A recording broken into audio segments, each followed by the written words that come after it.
what I would encourage you to do is look for color combinations that you find pleasing, and then out of the different color harmonies, and then name them. Don't name it, sand and forest. That may be descriptive, but it helps at the beginning if you name these what the color theme is. So and then, the O2, I already have a complementary and a complementary O1, and I can rename these. You can do all this after the fact. But for right now, in Publish to Color, this lets other people see what you're doing. And do I think someone's going to be interested in this? I don't know. I doubt it, but you never know. Check for accessibility. This is important. If you're doing a project for a client out in the real world, and you check for accessibility, and it's going to say, hey, you got 2 lines here, that the type of people with this type of color blindness, there's 3 types here identified, and it shows you where these individuals with this type of color blindness see these 2 colors this way and would have a hard time distinguishing between these 2. Can you imagine seeing these colors right here in these shades? And this is what people experience, some people. And it's a wonderful tool if you want to be inclusive in your color harmonies.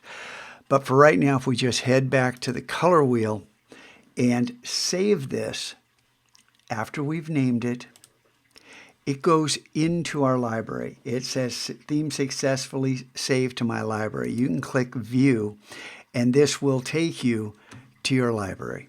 And you can custom name this, but you custom name it back in the app. So in either Photoshop or Illustrator, you bring up the libraries panel, window, libraries, right here. And it tucks itself back into properties like it was supposed to, but for some reason it's being displayed incorrectly. I've quit Illustrator, I've relaunched it. I don't know what this is. There's some glitch happening. This shouldn't happen. But you can see right here, if you click on the hamburger menu, there's options here, rename your library, delete it, whatever you want to do. There's sorting options where you can filter by whatever. I'm filtering by color themes right now because I want to show you color themes. And you click back here to make that go away.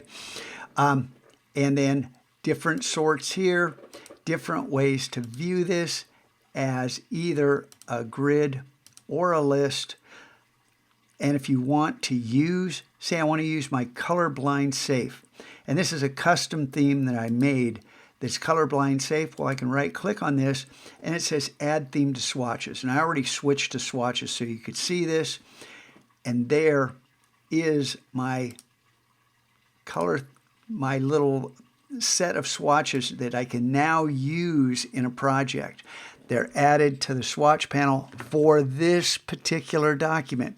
They're not going to be there forever unless we do something else. But for right now, they're not going to be in the default swatch library. They'll only be available for this project, but we can always bring it back up. I can't tell you how useful this is to have access to your online library, to be able to create your own color harmonies, to look at the examples and go, oh my goodness, that's awful. But with the exact same colors, pull it in and it may become more pleasing to you as you just desaturate these or move around. And again, explore the color harmonies, save out some options, check for accessibility to see how colorblind people view the world. It is just, I can't rave enough about this online tool. It's just fabulous. Explore these panels, explore these settings, maybe the dark theme. I think I'd rather work here, but I don't want to start here because you guys the default is white. But you can toggle through this. The help is especially good because some of the common questions you're going to have, hey, Scotchko, how do I save my color theme? Well, I just showed you. But there you go. And the answers are in under these toggles. And, how do I unpublish? Go ahead. And you can rename these things. There's all kinds of great ways to work. I want you guys just to understand. Fabulous tool. We're going to use it the rest of the year. What's this do?